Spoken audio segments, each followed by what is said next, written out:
Dictation 100 शब्द प्रति minute start होगा 5 सेकंड बाद।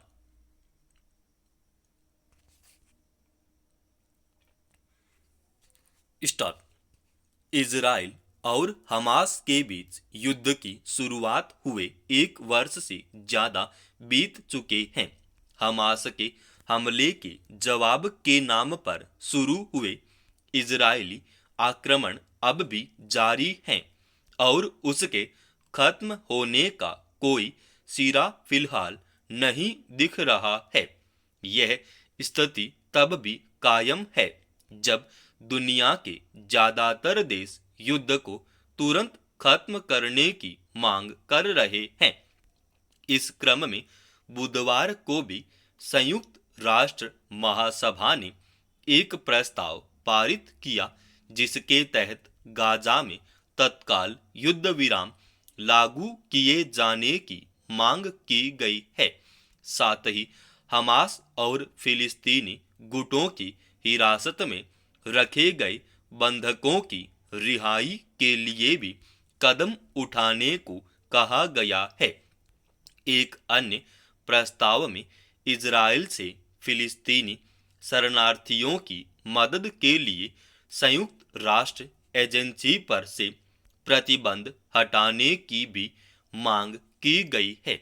युद्ध विराम के प्रस्ताव के समर्थन में 158 मत पड़े जबकि विरोध में केवल 9 मत जाहिर है।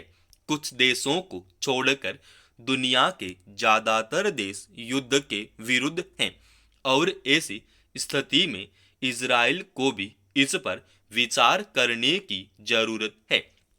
गौरतलब है कि पिछले वर्ष अक्टूबर की शुरुआत में इजरायली सीमा के भीतर हमास के हमले में करीब 1200 लोगों के मारे जाने के बाद उसके जवाब में इजराइल ने गाजा पर हमला किया था जिसमें तब से अब तक 42,000 से ज्यादा लोग मारे जा चुके हैं। इजराइल की दलील अब भी यही है कि वह हमास के आतंकियों का सफाया कर देगा।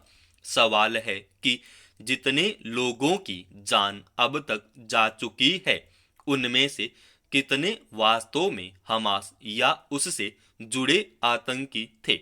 यह कोई छिपा तथ्य नहीं है कि मारे जाने वालों में गिनती के कुछ को छोड़ दिया जाए तो आमतौर पर सभी गाजा में रहने वाले आम लोग थे जिनका युद्ध से कोई वास्ता नहीं था।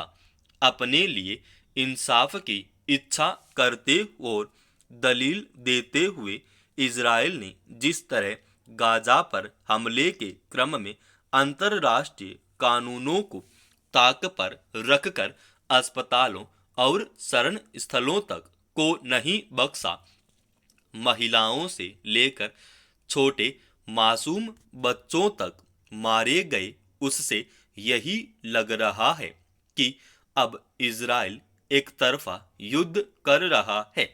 उसे दुनिया के तमाम देशों सहित संयुक्त राष्ट्र तक की ओर से युद्ध खत्म करने की औपचारिक रूप से की गई मांग पर भी विचार करना जरूरी नहीं लगता। दुनिया में लोकतंत्र के सभी पैरोकार बिना किसी सवाल की यह मानते हैं कि युद्ध किसी समस्या का हल नहीं हो सकता मगर इसके समांतर से दो या इससे ज्यादा देशों के बीच किसी ऐसे मसले पर युद्ध की शुरुआत हो जाती है जिससे बातचीत के जरिए सुलझाया जा सकता था। इसके बाद ऐसा होता यही है कि युद्ध में शामिल देशों में होने वाले हमलों में आमतौर पर ऐसे लोग मारे जाते हैं जिनका युद्ध से कोई लेना देना नहीं होता। इसमें बच्चों और महिलाओं तक को नहीं छोड़ा जाता।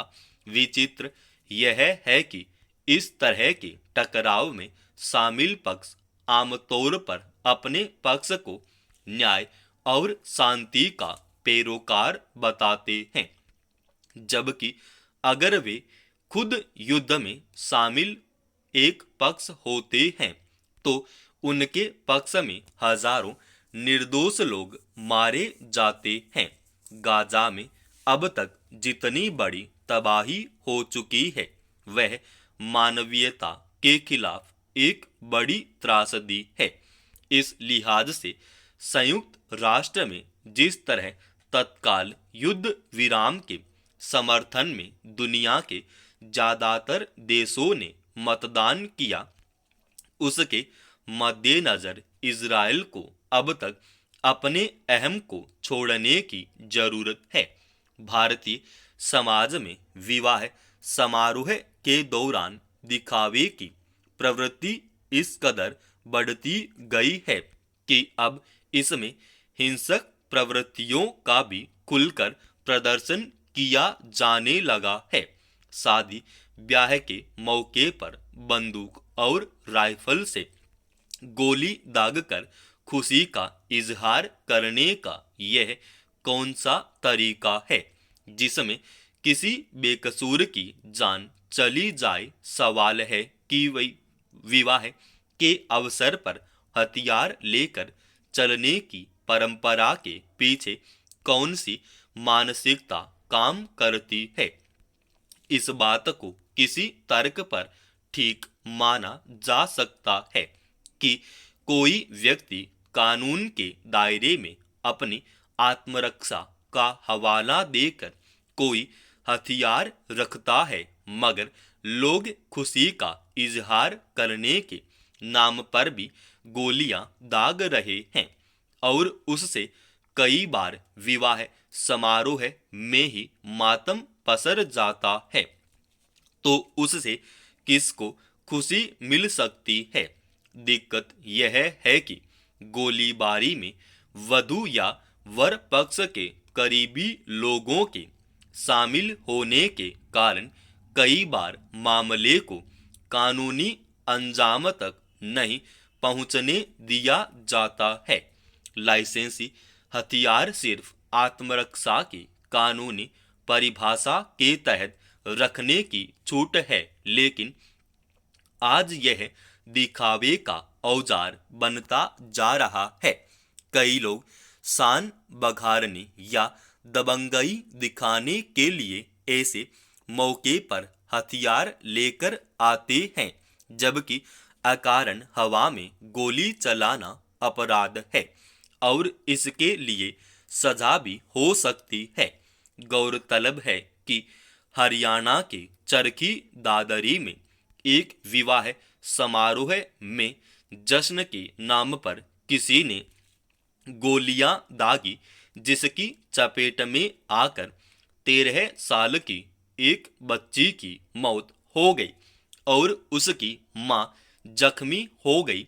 यह कोई पहली घटना नहीं है। लुधियाना में पिछले महीने विदाई के वक्त भाई की चलाई गोली दुल्हन के माथे में जा लगी थी। इसी तरह हाल में मथुरा में जयमाला के दौरान करीबी रिश्तेदार की ऐसी ही लापरवाही के कारण दुल्हन को गोली लग गई। देश के कई इलाकों में खुशी मौके पर हवा में गोलियां चलाना शान का प्रदर्शन माना जाता रहा है, लेकिन इसके पीछे कहीं न कहीं लोगों के भीतर छिपी सामंती कुंठा होती है। शादी ब्याह में रिश्तेदार ही दिखावे के लिए गोलियां दागने लगे तो समझा जा सकता है कि हमारे समाज में यह कुंठा कितनी गहरी हो चुकी है। दिखावे की हिंसा की ऐसी घटनाओं पर अंकुश लगाने के लिए ठोस कदम उठाए जाने चाहिए। समाप्त। दोस्तों, रोजाना ऐसी एडवांस डिक्टेशन के लिए इस चैनल को आप अभी सब्सक्राइब कीजिए।